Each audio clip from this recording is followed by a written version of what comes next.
კულტურულ ღონისძიებებსაც გუშინოცაათზე ლიანა ისაკაძის სახელობის საერთაშორისო ფესტივალი ვანო სარაჯიშვილის სახელობის კონსერვატორიაში გაიმართა. საერთაშორისო ფესტივალის ღამის სერენადების პირველ კონცერტს ხელმძღვანელობდა ვენეციის სახელმწიფო თეატრის მუსიკალური დირექტორი და ახლა უკვე ფესტივალის მთავარი დირიჟორი ბეატრიჩე ვენეცი.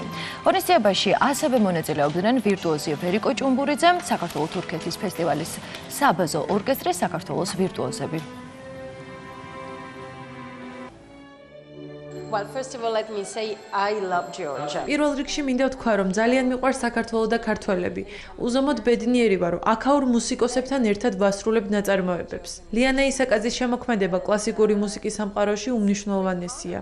ამიტომ ძალიან ბედნიერი ვარ, რომ მის გზას ვადგავარ. მოხარული ვარ, რომ დღეს არაჩვეულებრივ კონცერტს დავესწარით. როგორც ქართველმა, ასევე უცხოელმა მსმენელმა კონცერტით ისიამონა და მათ დააფასეს კონცერტის მონაწილეები. ჩვენი ვარსკვლავი ბეატრიჩე ვენეცი, რომელიც უკვე მესამეჯერაა საქართველოში. მინდა მადლობა გადაუხადო ფესტივალის ორგანიზატორებს შესანიშნავი ღონისძიებისთვის და ვფიქრობ, რომ კიდევ ბევრი საინტერესო კონცერტი გველოდება წინ. იტალიის საელჩო წლებია უკვე გვერდში უდგას ამ ფესტივალს და ეს მუსიკალური საღამოები გამოხატულებაა იმ შესანიშნავი კულტურული ურთიერთობებისა და მეგობრობის, რომელიც ამ ორ ქვეყანას აერთიანებს. დასრულდა ჩვენი ფესტივალის მეხუთე კონცერტი.